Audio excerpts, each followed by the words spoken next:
So this is the National Trust's bomb disposal squad. I'm shooting out gravel as I pick up speed.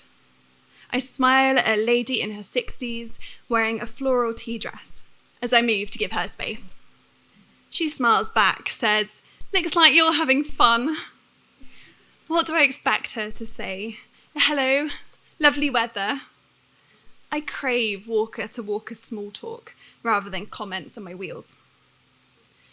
There's something about seeing a young wheelchair user that unsettles people. My joy evokes non-disabled people's pity and thoughts on their own mortality. My existence commands jokes and comments that comfort them, as apparently it's unnatural to see a young person sitting down. It's my first time being outside since my hospital admission. It's 3 weeks since I thought I was going to die. Lying in bed, watching water evaporate off the flat concrete roof of the hospital, I imagined the power of rolling downhill, moving without pain or restriction, just guided by the wind and the forces operating on my flesh, bone and metal, as I move on wheels like a seed being dispersed by the wind. The stairs tower over the grounds like treacherous mountain peaks, each one steeper and more uneven than the one before. I ask if there's a lift, and the volunteer shakes her head. "Not in a grand house like this." A visitor standing nearby, leaning on her walking stick, agrees. "Yes, you wouldn't want to ruin a grand house like this."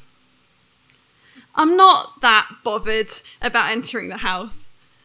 I'm here for the famously accessible National Trust pass, not to gain insight into another Lord's privileged life. I pop a wheelie, ready to head back towards the lake.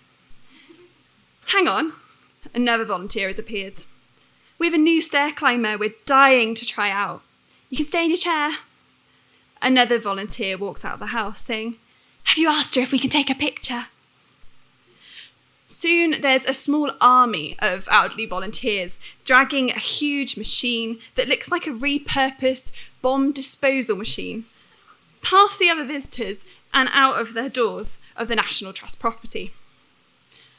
Slowly and clunkily, they guide the machine down the steps towards me at the bottom where a ramp is pulled out. The most authoritative of the volunteers asks me to face away from them as she places a large metal hook on the back of my wheelchair. She presses a button, and the hook pulls me backwards up the ramp until I'm sitting in my wheelchair on a platform in the machine. They quickly place a seatbelt around my waist, loop straps around the frame of my wheelchair.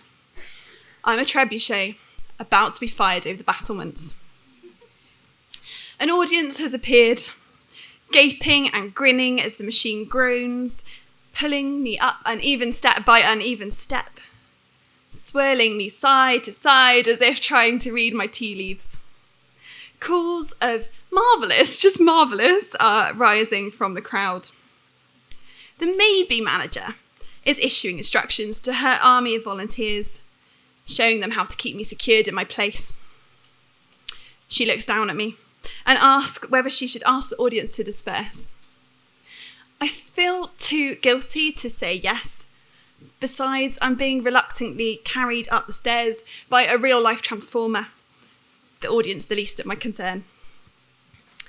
One of the older ladies shouts up at me as I hang at a precarious angle over the stone steps.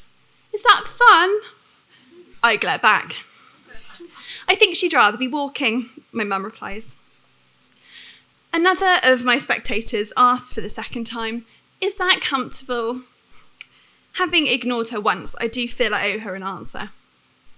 I look down at her from my platform and smile, let out a half laugh, half shriek as the machine tips me backwards. It would be more comfortable to drag my long, numb legs up the steps, but I don't want to burst my heckler's bubble.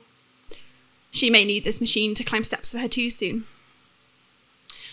I'm sure other people look noble as this machine lifts them through the pillars in a coronation. I, however, look like I'm being kidnapped by the National Trust. Thank you.